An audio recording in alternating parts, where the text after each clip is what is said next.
बहुत अच्छी फीलिंग है, एक अलग सा एक्नॉलेजमेंट है, इनकरेजमेंट है, और एक ऐसी भाषा की फ़िल्म के लिए जो बहुत लोगों ने इस भाषा को सुना भी नहीं है। तो हमारे रीजन से आती है। बिहार की 5 भाषाएं हैं, भोजपुरी, मैथिली, मगही, अंगिका, वाजिका, और उसमें से ये मैथिली है जिसकी हिस्ट्री और कल्चर बहुत ही रिच रही है। तो बहुत खुशी है कि आज ये एक्नॉलेजमेंट मिला है, और आगे भी we will try and stand by our roots so that हम लोग और भी फिल्में बना सकें। एंड सर, आप क्या कहना चाहेंगे?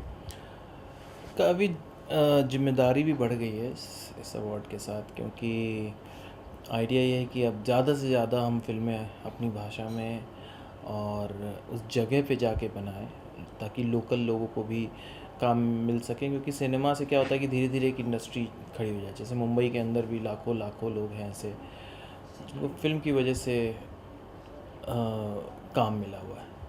तो कोशिश है कि और भी जाएं वहाँ और काम करें। एंड किस तरीके की फिल्म है ये, जानना चाहूँगा कि क्या स्टोरी है इसकी? ये फिक्शन है, बेसिकली प्योर फिक्शन है। और बंदा है जो कि कनाडा में रहता है और बहुत सालों बाद अपने गांव आया किसी काम से, और तब गांव की हालत देखता है और फिर फैमिली का कुछ उसको पता चलता है कि उसके दादाजी काम करते थे, उनकी कंपनी बंद हो गई थी 30-35 साल पहले। तो वो कैसे फिर उसको शुरू करता है, कहानी उसके बारे में है। एंड आपने प्रोड्यूस भी करी है, एक्टर एंड प्रोड्यूसर, सो क्या अलग एक्सपीरियंस रहा? मैंने एक्ट नहीं किया है इस फिल्म में, सिर्फ प्रोड्यूस किया है, और एक्सपीरियंस ये रहा है कि जब एक सर्टेन बजट में एक बहुत ही रिच कल्चर की अमेजिंग स्टोरी को प्रोड्यूस करना होता है, तो कोशिश रहती है कि वो वैसा दिखे और उसको अच्छी तरह से उससे नेटवर्क हो सके, लोग जान सके उसे। तो बहुत सारे रिस्क फैक्टर्स रहे हैं, बहुत सारी प्रॉब्लम्स भी रही है, बट आई थिंक कि फाइनली जब हमें पता होता है कि कंटेंट अच्छा है तो हम 100% अपना लगाते हैं और बेस्ट वे में उसको लेकर आने की कोशिश करते हैं। वही की है। क्या क्या डिटेलिंग करनी पड़ी आपको? डिटेलिंग तो राइटर बताएंगे। डिटेलिंग कल्चरली काफ़ी काम करना पड़ा, क्योंकि मिथिला का जो कल्चर है वो काफ़ी रिच है और बहुत सारी चीज़ें होती हैं वहाँ पे। मतलब वहाँ पे जैसे पान है या मखाना है या उनके पोखर हैं या उनकी मिथिला पेंटिंग्स हैं, वहाँ पे उनके कॉस्ट्यूम्स हैं, ये सब हमने यूज़ किया है। जैसे अब जो फीमेल उसमें जो प्रोटैगनिस्ट हैं, शी इज़ अ पेंटर, तो आपने मधुबनी पेंटिंग का नाम सुना होगा या उसको मिथिला पेंटिंग भी कहते हैं।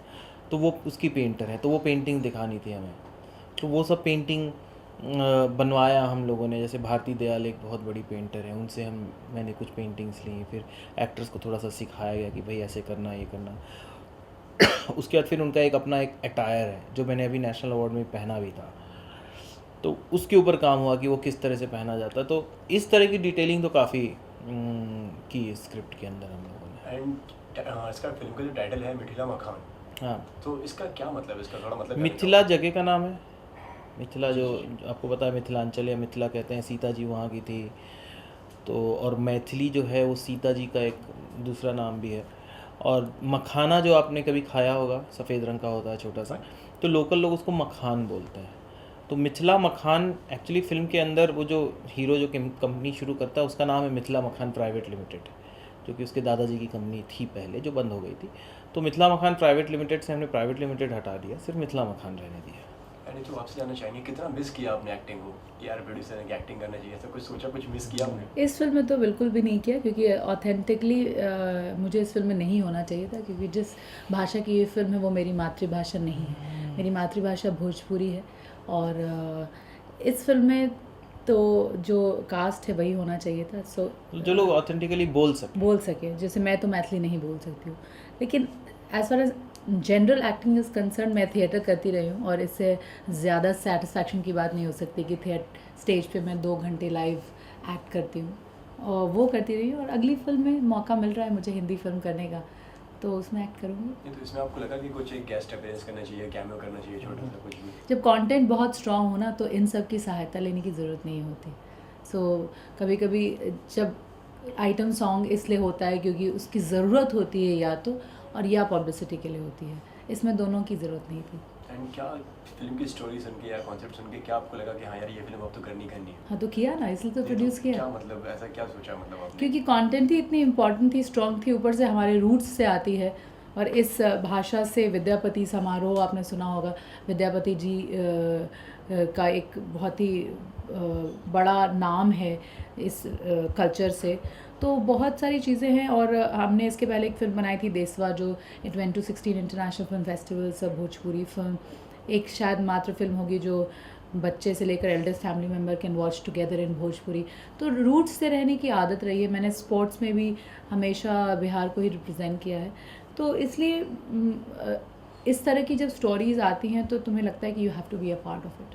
तो अभी आप मतलब प्रोड्यूसिंग पे ज़्यादा कंसंट्रेट करने वाले हैं कि एक्टिंग पे ज़्यादा काम करेंगे? नहीं, मैं तो दोनों ही कर रही हूँ और दोनों करके बहुत स्ट्रॉन्ग फील होता है। और अपार्ट फ्रॉम दैट बहुत अच्छा लगता है कि घर में you have a national awarded director and I am now a national awarded producer also. So हम दोनों का एक स्ट्रेंथ है जो अच्छी स्टोरीज़ आएंगी और किसी भी भाषा में हम करेंगे। हम लोग को तो बहुत खुशी होगी अगर हम मराठी फ़िल्म करें या गुजराती फ़िल्म करें या साउथ इंडियन फिल्म्स करें। स्टोरीज़ जैसे कि नितिन ऑलवेज सेज की स्टोरीज़ तुम्हें ढूंढ लेती हैं, तुम कभी स्टोरीज़ नहीं ढूंढ सकते हो। तो आई थिंक ये स्टोरी थी जो जिसने हमें ढूंढ लिया कि हमारे थ्रू वो बाहर आई और नेशनल अवार्ड मिला। तो this is how we going to do and I am constantly acting. Hindi में नहीं कर रही हूँ, लेकिन मैंने अभी ग्रीक इंग्लिश फिल्म ख़त्म की है, थिएटर हिंदी में थिएटर कर रही हूँ। तमिल फिल्म किया है डबल रोल में, सो इंग्लिश में किया है। So I am doing lot of things. 2 Hindi ready है रिलीज़ के लिए, so whenever it release. Nitin, कब फिल्म रिलीज़ हो रही है, कब आ रही है, इसके बारे में थोड़ा बताइए। कोशिश है सितंबर अक्टूबर की हमारी, मानसून के बाद। तो कुछ स्टूडियो से बात चल रही है, इन्वेस्टर से बात चल रही है, तो उसमें काफ़ी काम रहता है, मार्केटिंग वगैरह प्रमोशन बहुत रहेगा। क्योंकि हालांकि फ़िल्म का मार्केट जो है, ऑडियंस हिंदी जैसा नहीं है कि बहुत सारे स्टेट्स में आपको जाना है, लेकिन Bihar, Jharkhand, West Bengal, Nepal, Banaras, NCR, Bombay circuit, ये हमारा कोर मार्केट है। तो इन सब जगहों पे उसकी तैयारी चल रही है कि हमारा म्यूज़िक कब जाए। एंड क्या रिस्पांस आ रहा है इंडस्ट्री से, एंड क्या लोग कह रहे हैं? लोग सब अच्छा कह रहे हैं। ट्रेलर जो यूट्यूब पे हमारा ट्रेलर एकदम हिट है, और जिन लोगों ने देखा है बहुत उसके बारे में लिखा है, बातें की हैं, शेयर किया है लोगों ने। मिथिला मखान का जो हमारा फेसबुक पेज है उस पर भी कई हज़ार लोग हैं। तो स्टूडियोज़ भी सब इंटरेस्ट दिखा रहे हैं। सब अच्छा है। फिल्म बनाते वक्त सोचा था कि एक्सपेक्ट किया था कि हाँ यार कि नेशनल अवार्ड मिलेगा, ऐसा? नहीं, ऐसा तो ऐसा expect कौन नहीं- सोचता है? ऐसा लेकिन सोचा था मैंने कि Really? फिल्म आगे हम लोगों को बस ये हमें था कि अच्छी फिल्म बन जाए बहुत है। हाँ, जो सोच के जो पेपर पे लिखा है इतने महीनों, बस वो आप निकाल लीजिए। बाकी अवार्ड तो ठीक है, मिला तो मिला, नहीं तो। एंड आप क्या कहना चाहेंगे? मैं ऐसा तो कोई सोचता नहीं। आई थिंक हम लोग मतलब इतने टफ टाइम से गुजर रहे थे इस फिल्म को, क्योंकि जब बिहार में फिल्म शूट करनी थी वो माहौल नहीं है, लोगों को आदत नहीं है। तो प्रोफेशनलिज्म तो आप भूल ही जाएं, क्योंकि उनको पता ही नहीं कि ऐसा कोई प्रोफेशन भी है जिसमें ऐसी चीज़ों, वो सारी चीज़ों के साथ खड़े होकर शूट करवाना। और जब ये लोग कनाडा में शूट कर रहे थे तो -35 डिग्रीज था, and when they came shooting in Bihar it was 40 degrees. So you see the drastic change. तो ये सारी चीज़ों में खड़े होना और वो सब करने में ही हम बस कोशिश कर रहे थे कि वो जो लाइन लिखी हुई है वही लाइन उतर जाए स्क्रीन पे, वही बहुत इम्पोर्टेंट था।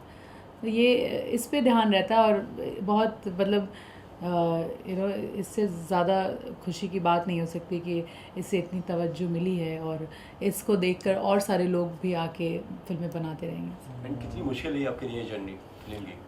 फिल्म बनाना मुश्किल था, शूटिंग काफ़ी उसका टायरिंग था, क्योंकि हम वहाँ जो शूट कर रहे थे तो -35 डिग्री था टेम्परेचर, मतलब बहुत ही डेंजरस था, वो लाइफ थ्रेटनिंग था। और जब हम यहाँ शूट कर रहे थे तो 45-40 डिग्री टेम्परेचर था, वो भी लाइफ और ऊपर से हाँ वो भी बहुत मुश्किल था। कई लोग तो मतलब एकदम मूर्छित हो गए थे वहाँ पे। तो और दूसरा ये भी था कि हमारे पास उतना उस तरह की फैसिलिटी नहीं थी कि वो मतलब हमारे पास वैनिटी वैन्स हैं और एकदम हमेशा वैसा है 4-5 स्पॉट बॉयज़ हैं तो तुरंत मंगा लिया। रहने का कुछ अच्छा होटल कुछ भी नहीं था, बस एक था पागलपन था, और फिर उस पागलपन में काम हो गया, वरना नहीं होता। कैरेक्टर्स ढूंढने में कितना टाइम लगा कि कैसे सोचा कि कैसे डिसाइड करें? कैरेक्टर्स मतलब एक्टर्स ढूंढने में, हाँ कास्टिंग मुश्किल इसलिए हुआ क्योंकि वहाँ पे एक्टर्स बहुत हैं, टैलेंट बहुत है वहाँ पे, लेकिन वही है कि एकदम जैसे होता ना अनगढ़ हीरा है वहाँ पे लोग। तो फिर वहाँ पे 4-5 लोग जो जिनको हायर किया था वो सब जगह ऑडिशन कर रहे हैं, 100-150-200 लोग आ रहे हैं अलग अलग उम्र के। फिर उसमें से छांटा कि हाँ ये थोड़ा ठीक लग रहा है, इसको फिर से ऑडिशन करो।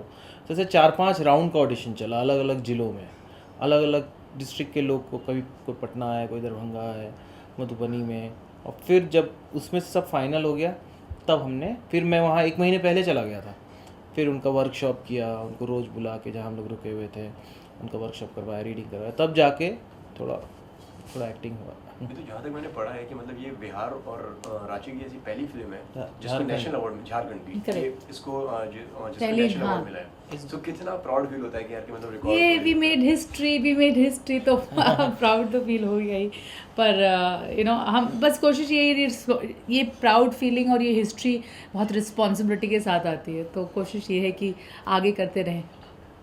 एंड आप क्या कहना चाहेंगे सर इसके बारे में? हाँ, नहीं, प्राइड तो है ही इस चीज़ को लेके, और मैं चाहूँगा कि और भी लोग आएँ। हम लोग तो ठीक है नॉन मैथिल लोग हैं, जैसे मैथिली में नेशनल अवार्ड, लेकिन अब कुछ मैथिल लोग भी आएँ और भोजपुरी वाले लोग भी आएँ, वो भी बनाएं और अवार्ड लें और ऑडियंस बनाएं। अवार्ड लेना तो चलिए ठीक है, अवार्ड देने वाले एक बॉडी है, उनको अच्छा लगता है वो देते हैं, नहीं अच्छा लगता नहीं देते हैं, लेकिन ये उसके अलावा ये तो चलिए ठीक है, मतलब एक अवार्ड मिला, लेकिन आने वाले 25-30 सालों तक ऐसा कुछ होता रहे।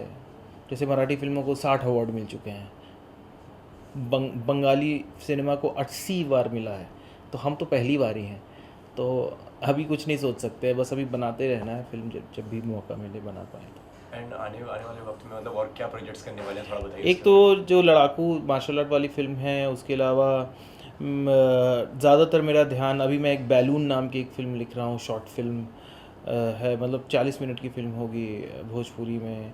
उसके अलावा मेरी भोजपुरी में और दूसरी फिल्में भी हैं, मैथिली के अंदर मैं और भी सोच रहा हूँ, मैं संथाली भी सोच रहा हूँ, जो झारखंड की जो मेन भाषा है, अवधी में भी कुछ बन जाए। तो ये जो लैंग्वेजेस हैं, जो रूट लैंग्वेजेस हैं इंडिया के, इनमें जब अच्छा काम होने लगेगा तो फिर हिंदी सिनेमा को भी थोड़ा सा फ़ायदा होगा। सर दोनों में कितना फ़र्क समझते हैं, मतलब एक कॉमर्शियल सिनेमा में और एक रीजनल लैंग्वेज में कितना फ़र्क होता है? कितनी देखिए, रीजनल लैंग्वेज का जो सिनेमा है वो कमर्शियली है। बाहुबली, अगर आपने जो तेलुगु बाहुबली है, वो भी उतना ही बिजनेस कर रही है। जो साउथ में जो फिल्में बन रही हैं, जो तमिल, तेलुगु, कन्नड़, मलयाली, या सैराट ने अभी कितना 12 करोड़ का बिजनेस किया, तो कमर्शियली है ये भी। हिंदी से ज़्यादा कमा रहे हैं लोग। तो So I think it's about a good cinema or a bad cinema. वो रीजनल आर्ट कमर्शियल ये थिंग आई थिंक खत्म हो चुका है। एंड आपके अपकमिंग प्रोजेक्ट्स के बारे में थोड़ा जानना चाहेंगे? लड़ाकू is my only project I can talk about right now, और तो कोई फिल्म अभी नहीं है, सिर्फ यही फिल्म है, और सिर्फ जितनी फिल्में हैं वो मैंने आपको बताई कि रेडी हैं रिलीज़ के लिए, जो रिलीज़ के लिए। एंड आगे चलकर प्रोड्यूस भी करने वाले हैं फिल्म? अब मौका मिलेगा, मौका दिया जाएगा तो ज़रूर करेंगे। Thank you. Thank you you so so much. Much, thank you.